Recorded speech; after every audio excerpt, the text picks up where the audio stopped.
और चूरू में नशे की खेप पकड़ी गई है। 20 लाख का डोडा पोस्ट जब्त किया गया है। दूधवा खारा और सदर पुलिस ने कार्रवाई की। 2 लग्जरी जीप से डोडा पोस्ट बरामद किया गया। एक तस्कर गिरफ्तार हुआ, 2 अन्य तस्कर फरार हो गए।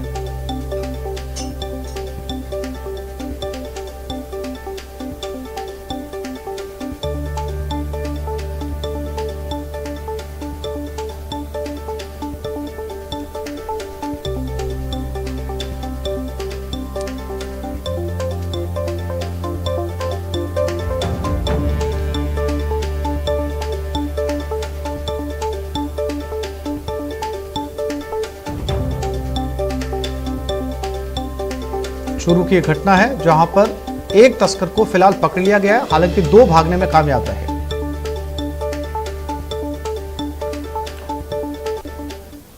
पंचायत का आखिरी चरण, आज पोलिंग पार्टियां रवाना हो गई हैं। तीसरे और आखिरी चरण के लिए मतदान कल 1 सितंबर को होगा।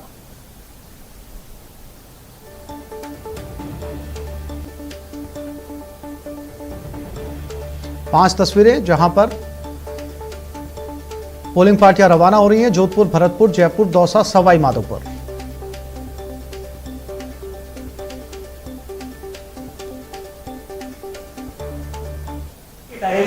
हमने सारा सामान ले लिया, अब प्रस्थान हो रहे हैं। सावधानी क्या बरतेंगे कल जब वोटिंग होगी तब? सावधानी सैनिटाइजर करेंगे और डिस्टेंस की दूरी बना के रखेंगे। किस तरह की ट्रेनिंग ली है इस बार आपने खास तौर से? सर, हमारी कोई ट्रेनिंग नहीं हुई है। हमारी ट्रेनिंग एक बार यहीं पर हुई है और उसके अनुसार हम हमारी लोकतांत्रिक प्रक्रिया को चलाएंगे। चुनाव करवाना हमें। पूरा सोशल डिस्टेंसिंग का, मास्क का पालन कराएंगे? बिल्कुल सर, हाँ बिल्कुल सोशल डिस्टेंसिंग मास्क का पालन करेंगे। अच्छा, ड्यूटी कहाँ लगी आपकी? गढ़ में, तुंगा में। तो ये तुंगा के मतदान केंद्रों पे जाएंगे, क्या तैयार है आप? किस तरह से तैयार होकर के पहुंच रहे हैं मतदान केंद्र पर? हम पूरी तरह से तैयार होकर मतदान केंद्रों पे पहुंच रहे हैं और बिल्कुल कोरोना गाइडलाइन का पालन करते हुए हम सब मिलकर इस जो लोकतंत्र का जो पर्व है इसको अच्छी तरह से निभाने का प्रयास करेंगे। आप क्या खास ध्यान रखेंगे भाई साहब कल वोटिंग होगी तब? सर, विशेष ध्यान सोशल डिस्टेंसिंग का रखेंगे कोरोना की वजह से और शांतिपूर्वक मतदान संपन्न करवाएंगे। पंचायत चुनाव के आखिरी चरण के लिए मतदान दल रवाना हो रहे हैं। जयपुर में भवानी निकेतन के ठीक बाहर आप देखिएगा कि जिस तरह से परीक्षा हॉल में जाने के लिए विद्यार्थी अपनी जगह तलाशते हैं, ठीक उसी तरह से मतदान सामग्री लेने के लिए ये जो मतदान कर्मी हैं ये अपना ठिकाना तलाश रहे हैं कि उन्हें कहां पर पोलिंग का जो है सामान मिलने वाला। भाई साहब, कहाँ ड्यूटी लगी आपकी? मेरी बस्ती में। बस्ती लगी? हाँ। मास्क क्यों नहीं लगा रखा? मैंने मास्क लगा अभी उधर बैठा था। पालना कराएंगे? सॉरी। तो ये देखिएगा, ये सारी जानकारी यहाँ पर लगाई हुई है। सूचना पट है एक तरह से ये, जहाँ पर तमाम इंफॉर्मेशन है कि आपकी ड्यूटी कहाँ लगी है। हजारों जो मतदान कर्मी हैं वो अपनी ड्यूटी के लिए यहाँ से रवाना हो रहे हैं। सारे जो अधिकारी हैं जिम्मेदार, जिला कलेक्टर से लेकर के एडीएम, एसडीएम तक, वो यहाँ पर मौजूद हैं। और ठीक मेरे इस तरफ यानी कि जो पोस्टल बैलेट है उनकी सुविधा दी गई। और यहाँ पर तो बर्थडे सेलिब्रेशन चल रहा है इस वक्त, यानी कि जिन मतदान कर्मियों की ड्यूटी लगी हुई थी उनका आज बर्थडे था और ये यहाँ पर बर्थडे सेलिब्रेट कर रहे हैं। भाई साहब कितने साल के हो गए आज आप? 40 ईयर्स। 40 ईयर्स? यस। तो ये बहुत मुफीद जगह लगी है आपको बर्थडे सेलिब्रेट करने की? बिल्कुल सर। बिल्कुल सर, थैंक यू।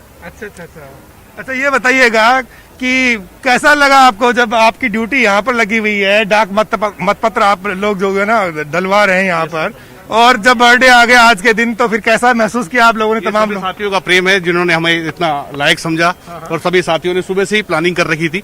ये खुफिया प्लानिंग है इनकी और इन्होंने आज सेलिब्रेट कर लिया। अच्छा, सरप्राइज दिया इन्होंने आपको? बिल्कुल सर, ये इन्हीं का बर्थडे है आज। मेरे केक खा लिया, मास्क लगा लेंगे? बिल्कुल। कितने साल के हो गए आज आप? 45 हो गए? बिल्कुल। आपको लग रहा था कि आपके जो साथी हैं वो यहाँ पर जन्मदिन मना देंगे? कोई पहले से ध्यान नहीं था, ये तो अचानक इन लोगों को पहले से पता था कि आज बर्थडे है, तो इन लोगों ने आज ये सब सरप्राइज रूप से हमको पार्टी के लिए। वैसे तो क्या आज का प्लान घर पे भी कुछ भी नहीं था, कि घर वालों को भी कह दिया कि भाई ऑफिस जाना है सुबह 5 साढ़े 5 बजे ही, उस हिसाब से घर पे भी कोई प्लान नहीं किया। लेकिन वो दोस्तों ने, हमारे सारे साथियों ने मिलकर हमारा बहुत ही अच्छा दिन आज सेलिब्रेट कराया है। इसके लिए हम बहुत अच्छा दिन हो गया इनका तो, क्योंकि इनको लगा ही नहीं था कि बर्थडे भी जो है जहाँ से पोलिंग पार्टियां रवाना होगी वहां पर मना लिया जाएगा, लेकिन यहाँ तो मन रहा है। केक भी कट गया है और डाक मत पत्रों का जो इनको काम करना था वो भी इन्होंने कर लिया है। जयपुर जिले में 7 जो पंचायत समितियां उनके लिए कल वोट डाले जाएंगे। उसके लिए मतदान कर्मी यहां से रवाना हो रहे हैं। सोशल डिस्टेंसिंग का पूरा पालन किया जाएगा। मास्क हर चेहरे पर नजर आएगा, तभी जो है मतदान केंद्र के भीतर वोटर को प्रवेश दिया जाएगा। बस्ती से लेकर के और सांगानेर तक यानी कुल मिलाकर के 7 पंचायत समितियों में कल वोट पड़ने वाले हैं। 15 जिला परिषदें इनमें शामिल है। तमाम तैयारियां मुकम्मल है। कैमरा पर्सन भवानी के साथ बाबूलाल धायल, न्यूज 18 जयपुर। पंचायत समितियों के आखिरी चरण के मतदान की तैयारी पूरी कर ली गई है। फिलहाल जोधपुर जिले की 6 पंचायत समितियां हैं, वहां पे मतदान होना है और आज मतदान दल जो है कर्मी हैं वो रवाना हो रहे हैं। आप देख सकते हैं कि तमाम जो मतदान कर्मचारी हैं वो रवाना हो रहे हैं। करीब 951 मतदान केंद्रों पर चुनाव होंगे और वो तमाम जो मतदान केंद्र दल हैं वो आज रवाना होंगे। हमारे साथ एडीएम मौजूद हैं, इनसे बात करते हैं। सर, किस तरह की व्यवस्था है इस बार चुनाव, आखिरी चरण के चुनाव को लेकर? तीसरे चरण के लिए 6 पंचायत समितियों में चुनाव होने 983 मतदान केंद्र, कुल 983 मतदान दलों का अंतिम प्रशिक्षण और सामग्री वितरण और उसके बाद उनकी रवानगी का आज कार्यक्रम यहाँ 2-3 स्थलों पर चल रहा है। प्रथम चरण शिफ्ट में भोपालगढ़, बिलाड़ा, पिपाड़ और लूणी, इन 4 पंचायत समितियों के मतदान दलों का प्रशिक्षण और सामग्री वितरण का कार्य अभी चल रहा है और ये 11 बजे तक यहाँ से प्रस्थान कर जाएगी। दूसरे चरण में धवा और बावड़ी पंचायत समितियों के मतदान दल है, उनका प्रशिक्षण देकर रवाना किया जाएगा। पहले 2 चरणों में जिस तरह से व्यवस्था में तृतीय चरण के चुनाव के लिए मतदान दलों को अंतिम प्रशिक्षण देकर के रवाना किया जा रहा है। 4 पंचायत समितियों में चुनाव होने हैं, जिनमें कुम्हेर, उज्जैन, सेवर और नदबई में 568 पोलिंग बूथ बनाए गए हैं, जिन पर हजारों कार्मिक जो है कल मतदाताओं को अपने मतदान प्रक्रिया में जो है सहूलियत प्रदान करेंगे। अंतिम प्रशिक्षण देने के बाद जो सभी को परिवहन विभाग द्वारा यहाँ बसों की और व्यवस्था की गई है। तस्वीरें आपको दिखाना चाहता हूँ। पुलिसकर्मी हैं और हजारों जो कार्मिक हैं वो यहाँ से कुछ ही देर बाद रवाना होंगे और रवाना होने के बाद जो है अपने अपने मतदान केंद्रों पर पहुँचेंगे। अब ये अपने वाहनों का इंतज़ार कर रहे हैं, वाहनों में बैठ कर के, और ये जहाँ इनको लगाया गया है वहाँ ये पहुँचेंगे और उसके बाद में जो है पहले मॉक पोल की जो प्रक्रिया है वो की जाएगी। उसके बाद अगर कोई ईवीएम वगैरह में ख़राबी आती है तो उसके बाद उसे सही किया जाएगा, क्योंकि पहले प्रशिक्षण के दौरान ही उन्हें बता दिया जाता है कि किस तरह से ईवीएम मशीन जो है वो चेक करनी है। कि ये पुलिस परेड ग्राउंड है जहां वाहन खड़े हुए हैं और अपने अपने वाहनों का ये इंतजार कर रहे हैं। परिवहन विभाग द्वारा जो है वाहनों की व्यवस्था की गई है और कुछ समय बाद ही जो है ये पोलिंग बूथों पर रवाना होंगे। इस दौरान जो है देखा गया कि जो कर्मचारी हैं वो प्रशिक्षण लेने के लिए आए थे वो कोरोना गाइडलाइन की भी पालना करते हुए नजर नहीं आए। हजारों कार्मिक जो है वो सवाईमाधोपुर जिले में तृतीय चरण के मतदान के लिए तैयारियों को अंजाम दिया जा चुका है। तृतीय चरण के मतदान ड्यूटी में लगे कार्मिकों को आज साऊ नगर मैदान पर अंतिम प्रशिक्षण प्रदान करने के पश्चात अपने अपने मतदान केंद्रों के लिए रवानगी दी जा रही है। सवाईमाधोपुर जिले की 3 पंचायत समितियों में 1 सितंबर को मतदान होगा। मतदान ड्यूटी में लगे कार्मिक अंतिम प्रशिक्षण प्राप्त करने के पश्चात अपने अपने मतदान केंद्रों के लिए रवाना हो रहे हैं। इसका जायजा लिया हमारे संवाददाता गिरिराज शर्मा ने।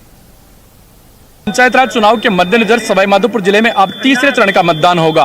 1 सितंबर को आयोजित होने वाले इस चुनाव के दौरान सभी तैयारियां जिला प्रशासन द्वारा पूरी कर ली गई है।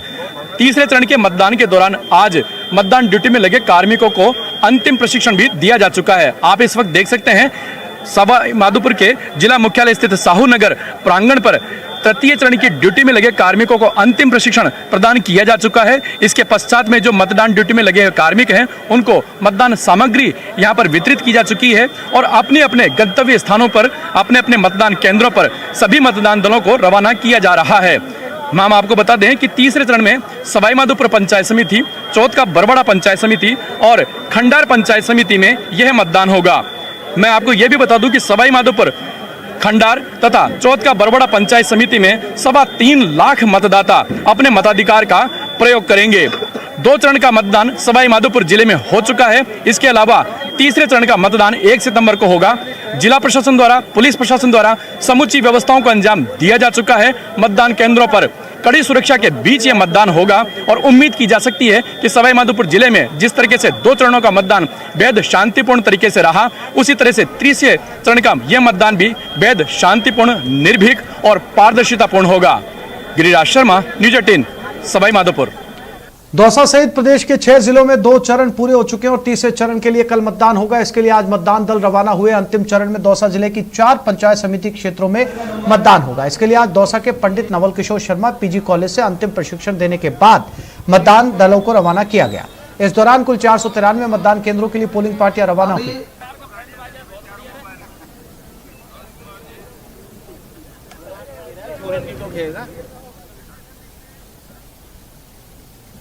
भरतपुर में तीसरे चरण की कल वोटिंग होगी। आज एमएसजे कॉलेज ग्राउंड में पोलिंग पार्टियों को फाइनल ट्रेनिंग दी गई और इसके बाद इन मतदान दलों को रवाना किया गया। तीसरे चरण में कुम्हेर, सेवर, नदबई और उज्जैन पंचायत समितियों में 568 बूथ बनाए गए। इन पंचायत समितियों में वोटर मताधिकार का इस्तेमाल कर गांव की सरकार चुनेंगे।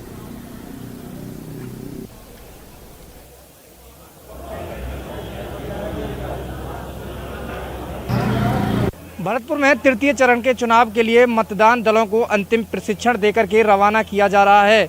4 पंचायत समितियों में चुनाव होने हैं, जिनमें कुम्हेर, उज्जैन, सेवर और नदबई में 568 पोलिंग बूथ बनाए गए हैं, जिन पर हजारों कार्मिक जो है कल मतदाताओं को अपने मतदान प्रक्रिया में जो है सहूलियत प्रदान करेंगे। अंतिम प्रशिक्षण देने के बाद जो सभी को परिवहन विभाग द्वारा यहाँ बसों की और व्यवस्था की गई है। तस्वीरें आपको दिखाना चाहता हूँ। पुलिसकर्मी हैं और हजारों जो कार्मिक हैं वो यहाँ से कुछ ही देर बाद रवाना होंगे और रवाना होने के बाद जो है अपने अपने मतदान केंद्रों पर पहुँचेंगे। अब ये अपने वाहनों का इंतज़ार कर रहे हैं, वाहनों में बैठ कर के, और ये जहाँ इनको लगाया गया है वहाँ ये पहुँचेंगे और उसके बाद में जो है पहले मॉक पोल की जो प्रक्रिया है वो की जाएगी। उसके बाद अगर कोई ईवीएम वगैरह में खराबी आती है तो उसके बाद उसे सही किया जाएगा, क्योंकि पहले प्रशिक्षण के दौरान ही उन्हें बता दिया जाता है कि किस तरह से ईवीएम मशीन जो है वो चेक करनी है। कि ये पुलिस परेड ग्राउंड है जहां वाहन खड़े हुए हैं और अपने अपने वाहनों का ये इंतजार कर रहे हैं। परिवहन विभाग द्वारा जो है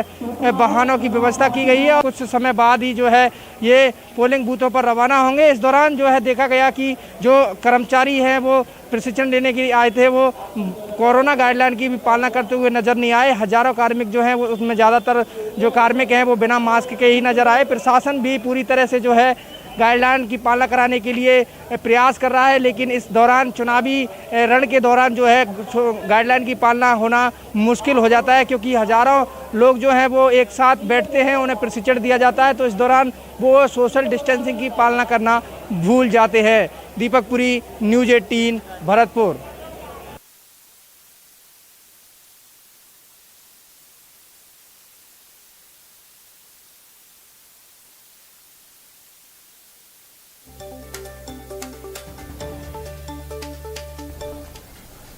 और ये खबर जयपुर से है। कल से स्कूल खुल जाएंगे। क्लास 9 से 12 तक के स्कूल खुलेंगे। सरकार ने 30% सिलेबस कम कर दिया है। स्कूलों में मास्क, सैनिटाइजर रहेगा उपलब्ध। शिक्षा राज्य मंत्री गोविंद सिंह डोटासरा तीसरी वेव के लिए उन्होंने कहा, सरकार सतर्क है। हर महीने सरकार हालात की समीक्षा करेगी। 1 से 8वीं के लिए केंद्र की गाइडलाइंस देखेंगे। पूरे प्रदेश में अधिकारी निरीक्षण करेंगे। डीओ से लेकर सारे अधिकारी स्कूलों में जाएंगे। शिक्षा मंत्री गोविंद सिंह डोटासरा का बयान।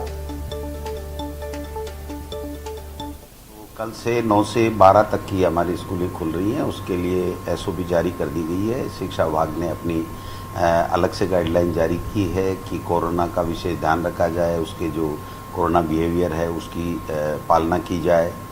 सोशल डिस्टेंसिंग और मास्क वगैरह, पानी घर से लेकर के आएंगे। हाथ धोने के लिए साबुन की वहाँ व्यवस्था रहेगी। मास्क नहीं है तो बच्चे के लिए मास्क रहेगा। टीचर सब के सब जो है वो 2-2 उनको लगी होनी चाहिए। और बैठने की जो व्यवस्था है क्लास में 15 या 20 का जो भी हमारा गाइडलाइन है उससे ज़्यादा नहीं होने चाहिए। तो इन सब चीज़ों को देखते हुए और सिलेबस को भी हमने 30% कम करने का निर्णय ले लिया है। तो हम कल तक उसको भी भिजवा देंगे कि भाई 30% आप सिलेबस कम कीजिए। 2-3 महीने पढ़ाई नहीं हो पाई। अब जब हम सितंबर में आ गए और जून से जब स्टार्ट होती है क्लासेस तो वो भी हम लोग करेंगे। तो मैं समझता हूँ कि कोरोना के कारण से जो पढ़ाई बाधित हुई है और आगे कल को हमें कोई दिक्कत नहीं आए, आगे ईश्वर ना करे, लेकिन अगर कोरोना की तीसरी वेव आ जाती है तो उसके लिए भी हमने हमारे विभाग की तरफ से प्रिपरेशन की है और हमने हर मंथली इसके टेस्ट वगैरह रखे हैं, जिससे जब कल से खुलेंगे स्कूल। 9वीं और 12वीं कि स्कूल कल से खुल जाएंगे। स्कूल खोलने पर एसओपी जारी हो चुकी है। गाइडलाइन की पालना को लेकर शिक्षा विभाग सजग है। शिक्षा विभाग के अधिकारी स्कूलों का निरीक्षण करेंगे। करीब 21,000 स्कूल खुलने की तैयारी है और करीब 5,000 सरकारी, 16,000 निजी स्कूल शामिल हैं। करीब 50 लाख से ज्यादा विद्यार्थी कल स्कूल पहुंचेंगे। लहर के बाद एक बार फिर से सरकारी और निजी विद्यालयों को खोलने की तैयारी है। कल से स्कूल खुलने जा रहे हैं। कक्षा 9 से लेकर के कक्षा 12 तक के विद्यार्थी दोबारा से इन स्कूलों में लौटेंगे जो अभी तक खाली थी और जहां पर केवल ऑनलाइन क्लासेस के जरिए ही विद्यार्थियों को शिक्षा पहुंचाई जा रही थी। किस तरह की तैयारी है इन स्कूलों में पहुंच करके हम जायजा लेने की कोशिश कर रहे हैं। राजधानी के एक स्कूल में हम पहुंचे हैं जहां पर देख रहे हैं कि यहाँ पर खासे बंदोबस्त किए जा रहे हैं कल की जो स्कूल खोलने की तैयारी है उसे लेकर के। अभी स्कूलों में जो सैनिटाइजेशन का काम है वो आप देख रहे हैं कि किस तरह से चल रहा है। हर एक क्लास में जो सोशल डिस्टेंसिंग की बात है उसको खास तौर पर ध्यान रखा गया है और शिक्षा विभाग ने जो एक गाइडलाइन जारी की है उसकी भी पालना सभी स्कूलों को करनी है। उस लिहाज से यहाँ पर जो बंदोबस्त हैं वो देखने को मिल रहे हैं। स्कूल की प्रिंसिपल मैम हमारे साथ में है। मैडम, किस तरह की तैयारी आप लोग यहाँ पर अभी कर रहे हैं और क्या क्या दिशा निर्देशों की पालना आपको करनी है? सारे दिशा निर्देश हम जो सरकार के एसओपी के आए हैं उनकी पालना करते हुए एक तो इंश्योर कर रहे हैं कि सोशल डिस्टेंसिंग हो। उसके अलावा फर्नीचर की और every nook and corner of the institution जहाँ पर बच्चे जाते हैं या इस्तेमाल करते हैं जिस एरिया को, उसको भी सैनिटाइज किया जाए। और टीचर्स को पूरा हिदायत है कि सोशल डिस्टेंसिंग का ध्यान रखें, इंटरवल के समय भी ध्यान रखें और क्लास के टाइम भी ध्यान रखें। इसके अतिरिक्त हम बच्चों को अवेयरनेस का भी पूरा वो करने की कोशिश करेंगे और जैसे जैसे सरकार के निर्देश आते जाएंगे उनकी पालना करने की पूरा इंश्योर करेंगे। मैम, एक बात देखी जा रही थी कि अभिभावकों से आपको कंसेंट भी लेनी है और कई स्कूल इसमें ये कर रहे हैं कि अभिभावकों को ये कह रहे हैं कि अगर कोविड बच्चों को हो जाता तो उसकी जिम्मेदारी उनकी होगी। क्या इस तरह की बात स्कूल द्वारा की जा रही है? आप भी इस तरह से कर रहे हैं या फिर क्या इंश्योर कर रहे हैं कि पेरेंट्स किस तरह से कोविड की पालना करें और स्कूल की पालना करें? हमने पेरेंट्स से ऑनलाइन फॉर्म देकर अभी कंसेंट लिया है और उसमें पेरेंट्स का कंसेंट आया है। उसके साथ साथ हमने उनको एक रिटर्न एप्लीकेशन भी देने के लिए बोला है जो कि दिशा निर्देशों में भी है, सरकारी दिशा निर्देशों में भी है। कोटा बिल्कुल तैयार है, ये हम नहीं वहां के लोग कह रहे हैं। कोरोना महामारी के कारण कोचिंग सिटी में सभी कोचिंग संस्थाएं बंद थी जो 1 सितंबर से खुलने जा रही हैं। इसको लेकर महामारी के बीच कोटा ने कैसे खुद को तैयार किया, इसका जायजा लिया हमारे संवाददाता शाकिर अली ने। डॉक्टर्स और इंजीनियर्स की फैक्ट्री कहलाने वाला कोटा एक बार फिर गुलजार होने लगा है। करीब 1.5 साल के इंतजार के बाद और कोरोना की रफ्तार थमने के बाद कोटा जिस तरह से वेलकम कर रहा है, क्योंकि देश भर से बच्चे यहाँ पर अपना भविष्य संवारने के लिए आते हैं और कोटा तैयार है। इस तरह के जो बोर्ड है वो आप जगह जगह पर कोटा में देख सकते हैं।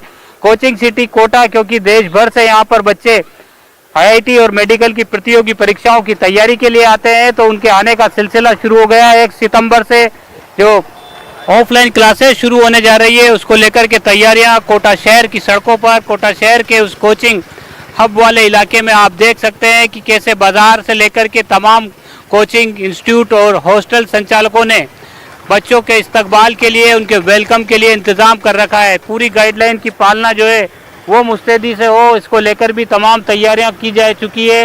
हॉस्टल्स ने अपनी अलग से एसओपी जारी की है, कोचिंग संचालकों ने कोचिंग संस्थानों में इंतजाम जो किए बच्चों की सुरक्षा के वो लगे हैं। लेकिन उन सब के बीच, क्योंकि कोटा का बहुत बड़ा तबका कोचिंग इंडस्ट्री से जुड़ा हुआ है, आप लोग ऑटो रिक्शा चलाते हैं, कोटा तैयार है, तैयारियां पूरी है, बच्चे आ रहे हैं? बिल्कुल आने लगे हैं धीरे धीरे बच्चे, और कहते हैं कि यहाँ से जो पढ़ाई का अच्छा माहौल है इस वजह से वो वापस लौट के आ रहे हैं। आप परेशानी हो रही थी अभी इन दिनों जब कोचिंग बंद है? जी सर, बहुत परेशानी हो रही थी। कोटा तैयार, तो हम भी तैयार है, बच्चे आएंगे तो कोटा हमारा भी सब भविष्य बनेगा सर। बहुत बुरा हाल हो रहा है सर। अच्छा है कोटा तैयार, हम भी तैयार है सर। कोटा तैयार है और ये तमाम लोग तैयार है। 3000 करोड़ की कोचिंग इंडस्ट्री एक बार फिर तैयार है उन तमाम बच्चों के सपने पूरे करने के लिए, उन अभिभावकों को। तो इस बुलेटिन में फिलहाल इतना ही। नमस्कार।